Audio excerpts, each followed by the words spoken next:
Seja muito bem-vindo a mais um vídeo desse canal. Muito obrigada por você estar aqui, né? Eu já queria pedir para você se inscrever aqui, dar um like, compartilha para os seus amigos e já roda a vinheta que a gente tem muita coisa para conversar hoje.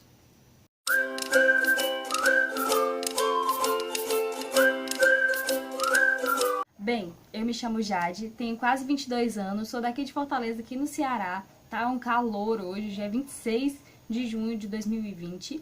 E hoje eu queria falar com você sobre o meu testemunho, sobre daquilo que eu já passei, daquilo que eu já vivi, como foi que eu comecei a minha caminhada cristã, onde foi que ela deu uma virada e eu espero que você possa ser abençoado, né? Ser edificado com o que a gente vai conversar aqui.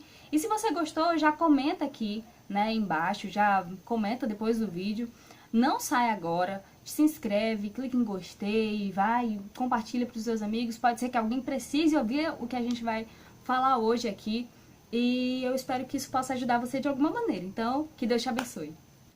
Bem, como eu já falei, né, meu nome é Jade e eu sou cristã desde o berço. Isso significa que eu conheci a Cristo através da minha família, né? Conheci a Cristo através da minha avó e da minha mãe, que foram duas grandes mulheres assim na minha vida, que com elas eu aprendi muita coisa a respeito do Evangelho, né? Com elas eu aprendi muita coisa a respeito da igreja, a respeito de Deus, e foi muito bom, foi muito importante, né? Eu aceitei a Jesus, eu entreguei a minha vida a Jesus com 6 anos de idade. Eu acho que eu falei isso um pouco no outro vídeo. E aí começou todo um processo, né, de rotina na igreja e tal. E isso era muito bom. E eu realmente gostava bastante. E aí, quando eu tinha, não me lembro a idade, 10 anos. 10 anos, eu me batizei nas águas, né, desci as águas para o batismo. E foi um momento muito bom, muito legal. A gente congregava na Igreja Batista Filadélfia, aqui do bairro. E aí a gente... Era incrível, né? Participei das aulas para o batismo, do discipulado para o batismo. E aí desci as águas em 3 de junho de... eu não me lembro o ano. Gente...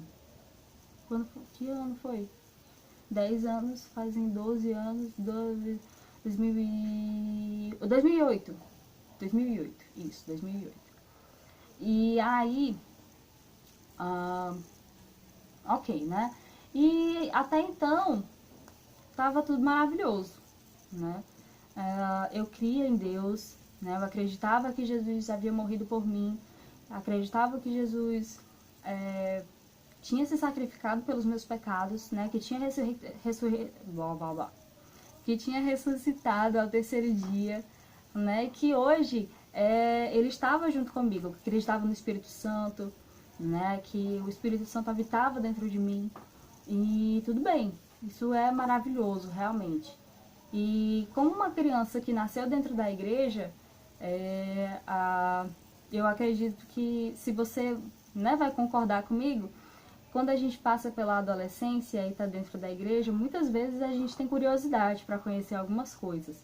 Mas até então, eu nunca participei de nada assim do mundo, de uma vida de pecado, de uma vida de promiscuidade e tal. Nada disso, né? Eu realmente estava firme na minha fé, estava firme naquelas coisas que eu acreditava, né? E aí chegou um ponto de que eu vivia uma vida de religiosidade, né? De não entender muito bem quem eu era em Deus, de não entender muito bem o que eu estava fazendo, qual era o meu propósito. E aí eu não conhecia o que era uma vida devocional, eu não conhecia o que era de verdade uma vida de oração, né? Então eu era uma pessoa religiosa, na verdade. Então... E aí, né, eu fui crescendo e tal. Quando eu cheguei nos meus 18 anos, a vida dá uma reviravolta, assim, que às vezes a gente realmente não espera. Mas Quando eu cheguei nos meus 18 anos, que eu entrei na minha faculdade, ah, tudo mudou. Tudo mudou. Era um novo mundo. Tinha começado a trabalhar, né? E aí mudou muita coisa, assim, sabe? Da água pro vinho, realmente. E que as coisas mudaram de uma forma que eu realmente nunca esperei. Eu entrei na faculdade, né? E aí, como eu falei, já estava trabalhando. E aí o que aconteceu foi que eu me afastei, né? Eu me afastei da igreja, eu me afastei de Cristo, me afastei de Deus. E eu disse assim, olha, tô fora, não quero mais. Já vivi o que eu tinha para viver, agora eu vou experimentar o que o mundo tem para me oferecer, né? Eu vou experimentar aqui, eu acho que tem muita coisa que eu posso aproveitar. Eu sei cuidar de mim, eu sou muito bem independente e consigo lidar com as consequências daquilo que eu escolher. E aí eu fui, né? Falei para os meus pais, né? Eu chamei eles para uma conversa e disse assim: eu não quero mais ir para a igreja, eu não quero mais servir a Deus. Agora eu vou para o mundo, eu vou experimentar, eu vou fazer qualquer coisa, né? Mas vocês podem confiar em mim, porque eu não... Vocês sabem, né? Eu sou a Jade. Eu nunca fiz nada de errado. Mas eu queria me afastar da igreja. Agora você vai perguntar pra mim, por que, Jade? Aconteceu alguma coisa? Você se decepcionou com alguém? E na verdade não. Quando a gente pra pensar por que as pessoas se afastam, e elas vão dar várias razões, vários motivos, várias desculpas pelas quais elas se afastaram de Cristo, pelas quais elas deixaram o caminho do Evangelho. Mas, na realidade, se nós formos parar para analisar, para prestar atenção, né, a gente vai ver que é por causa do nosso próprio coração. A palavra de Deus diz que o nosso coração é enganoso, mais enganoso do que qualquer outra coisa. Né? Em Jeremias a gente vê isso. E que por causa do nosso coração, por causa do pecado que existe no nosso coração, na nossa natureza, nós não conseguimos escolher qualquer coisa sem que essa escolha seja manchada pelo pecado. E o nosso coração não é diferente. Então, qualquer escolha que o seu coração tiver, de uma forma ou outra, ela vai ser manchada pelo pecado. Isso é inevitável. É uma influência que você não consegue evitar. E quando a gente sempre fala da luta que existe, né, entre a carne e o espírito. E a gente também comenta que vence aquele que você mais alimenta. Então, quando você não tem uma vida com Deus, quando você não tem uma vida de oração, uma vida devocional, o final da história é simples e objetivo. Você vai se afastar de Deus, você vai se afastar do seu pai, vai se afastar da sua casa, vai se afastar dos amigos que poderiam te apoiar e te ajudar a se reerguer. Mas ao invés disso, você escolhe se isolar. Porque às vezes se você é como eu, que não consegue muito bem compartilhar as coisas, de falar mesmo, né? Se você tem alguma dificuldade em compartilhar com seus amigos aquilo que você sente, as dificuldades que você enfrenta na sua vida cristã, na sua vida com Deus, você vai entender que quando a gente não fala, as coisas se tornam mais difíceis. Quando a gente não fala, o peso que a gente carrega, realmente ele dobra o peso, às vezes triplica. E aí, eu realmente estava decidida a sair da igreja, eu estava decidida a me afastar. Mas isso não é porque alguém tinha me magoado ou porque alguma coisa tinha acontecido. Não. Foi porque eu decidi. Porque eu decidi que eu queria viver a vida de acordo com as minhas regras. Eu queria ser o meu Deus. Né? Eu ergui um altar no meu coração e lá eu me coloquei. Então eu queria viver a vida de acordo com a lei da Jade. A minha própria lei. E aí, eu saí da igreja, me afastei dos meus amigos, me afastei da minha liderança, me afastei da pessoa que me discipulava. E aí, foi um projeto de birra, né?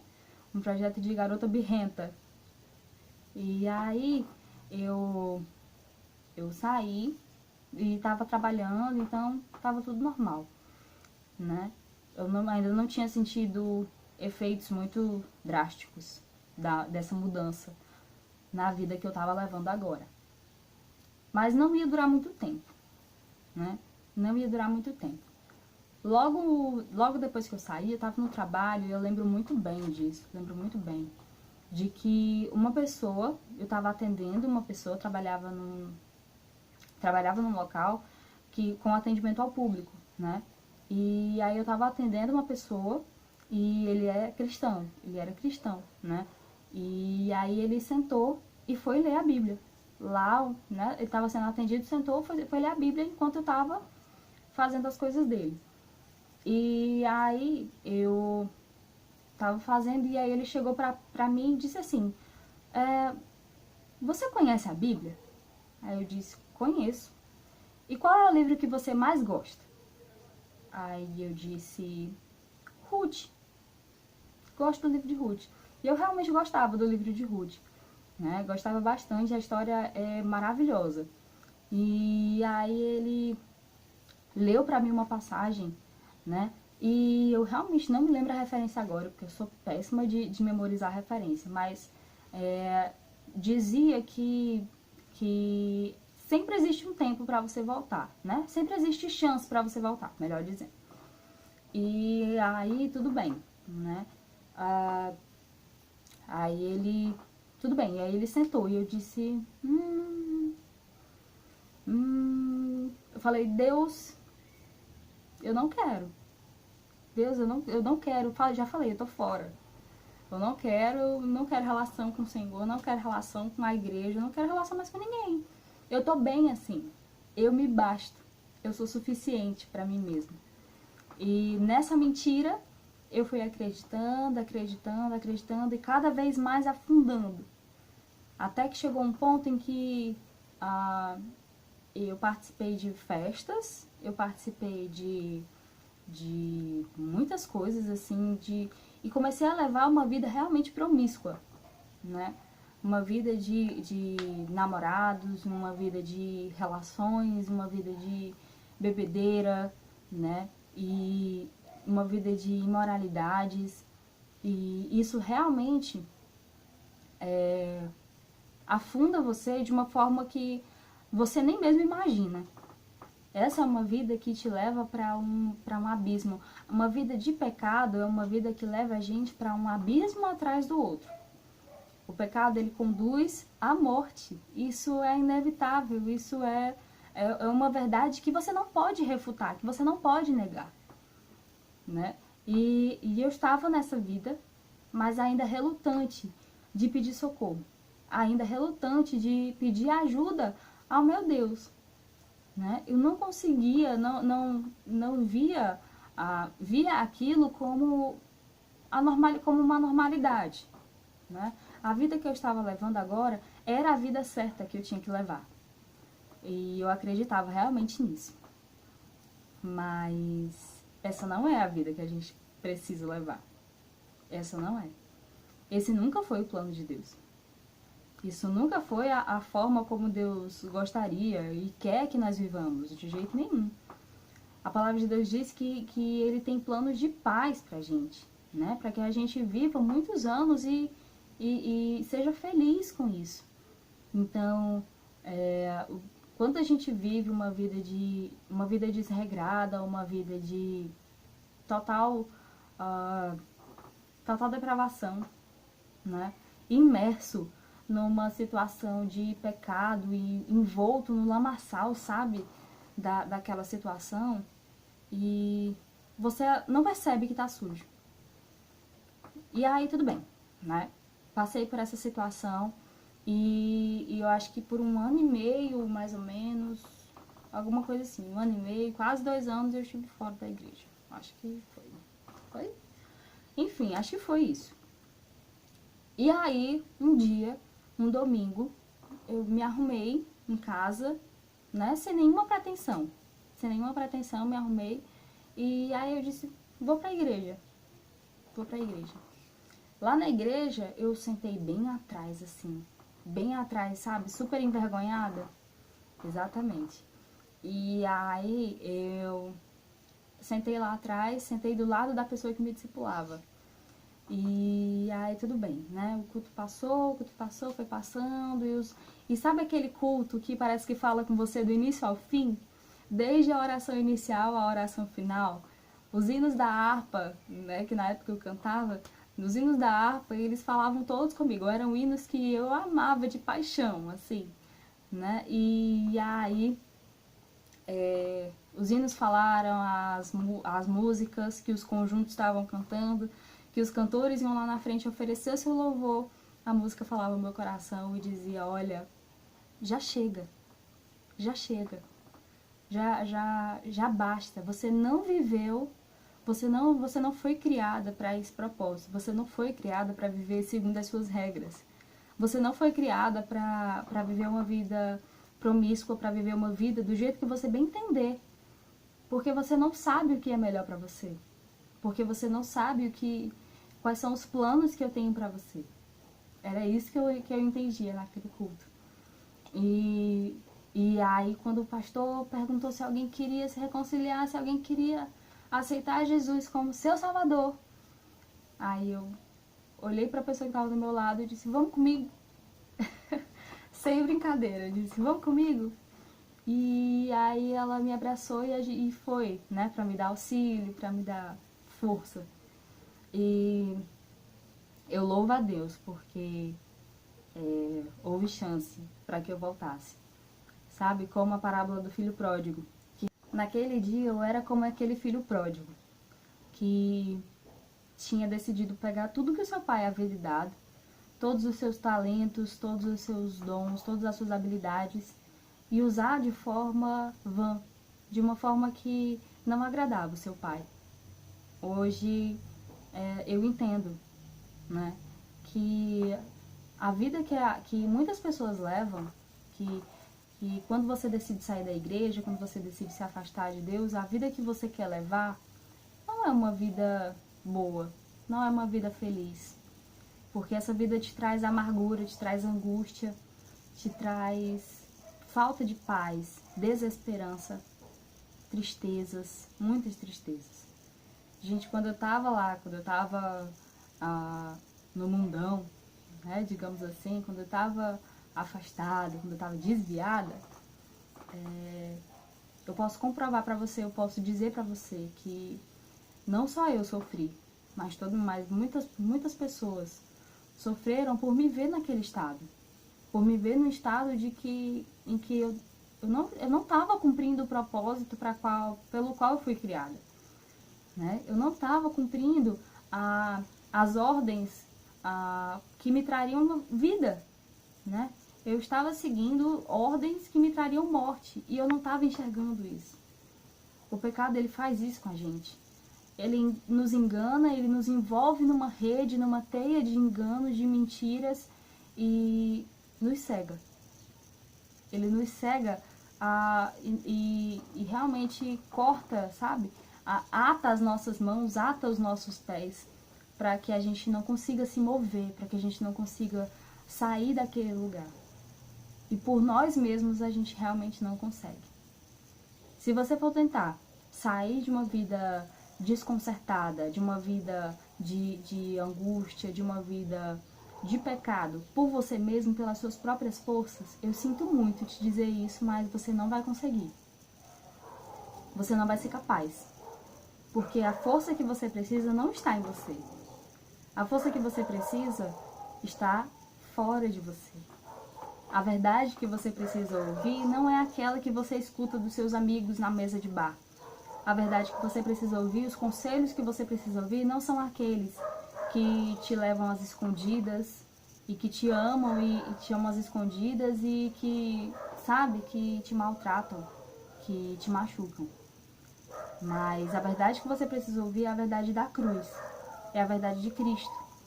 A verdade é que houve um homem, né, o Filho de Deus, que se fez carne, que habitou entre nós e que foi como ovelha muda ao matadouro, não para que você tivesse uma boa vida somente, mas para que você pudesse ser salvo, mas para que você pudesse ser redimido, para que você fosse resgatado.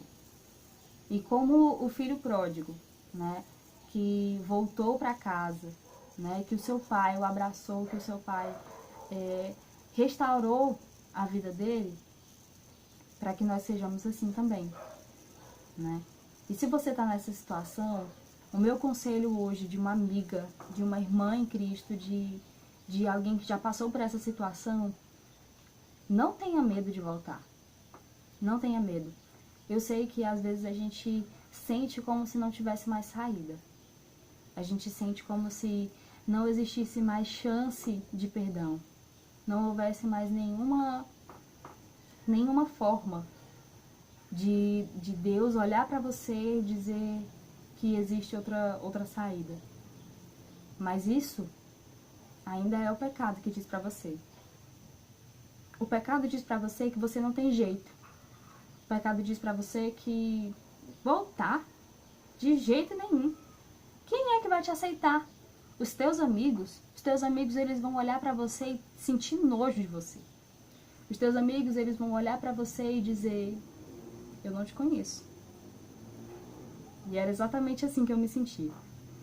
Mas ao invés disso, o que eu encontrei quando eu voltei foram amigos dispostos, que sempre estiveram dispostos a me ajudar. Eu encontrei apoio, eu encontrei felicidade, eu encontrei realmente pessoas que me ajudaram a me manter de pé, que me ajudaram, a estar firmes na rocha que é Jesus, né? Por isso eu gostaria de ler com você o versículo 21 de Lucas 15, né? Versículo 21, 22 e até 24, tá? Eu vou ler com você e eu espero que você entenda isso que eu vou ler como o que Deus gostaria que você soubesse. O que Deus gostaria que você ouvisse dele, certo? Vamos lá.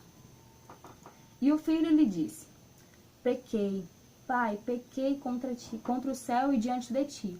Já não sou digno de ser chamado teu filho.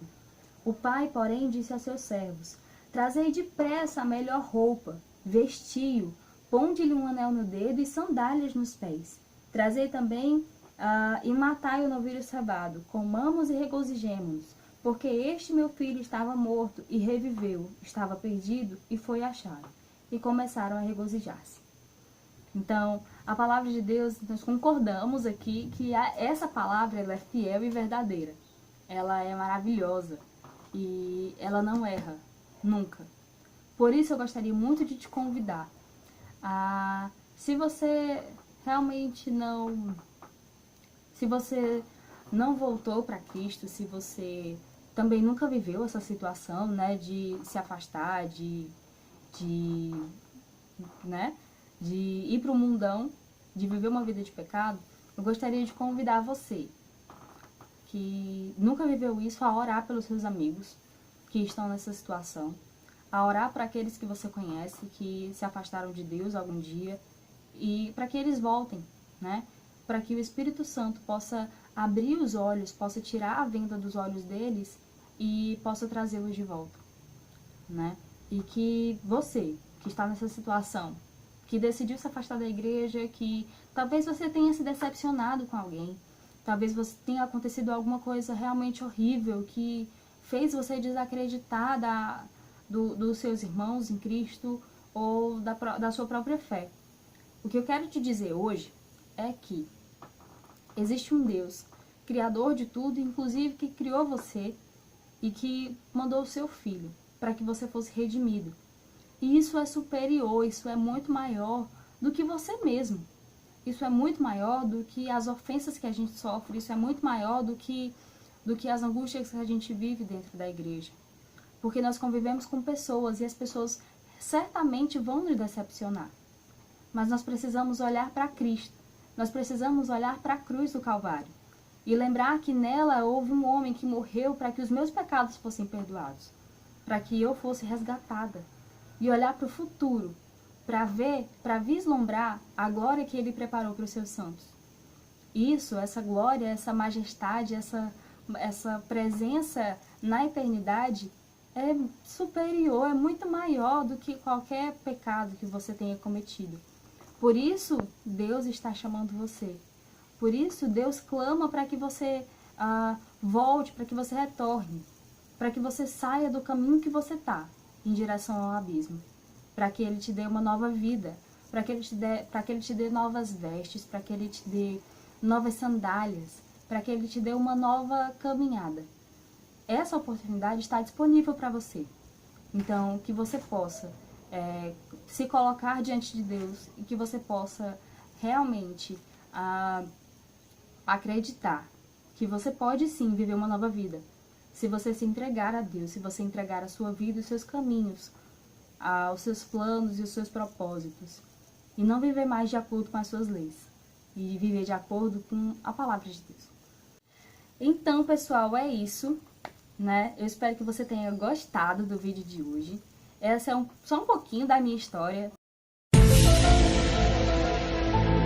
Né? É algo que eu realmente precisava compartilhar.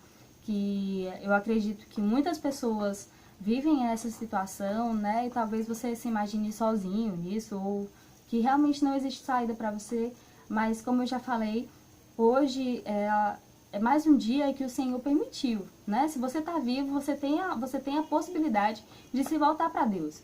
Então, por favor, não perca tempo, volte para Jesus, né? Esse é o meu apelo que eu faço, volte para Jesus. Volte para a vida que Ele sempre planejou para você, né? Então, é isso. Se você ficou comigo até o final desse vídeo, já se inscreve, se você já não se inscreveu, ativa as notificações, né? Eu vou estar tentando postar com mais regularidade. Clique em gostei, compartilhe para os seus amigos. Quem sabe existe alguém que está precisando ouvir essa palavra. E pode ser que você ajude, né, compartilhando esse vídeo. Muito obrigada. As minhas redes sociais estão aí em algum lugar. Se você quiser, pode me seguir lá também, que eu vou adorar manter contato com vocês. Então, um beijo e até o próximo vídeo.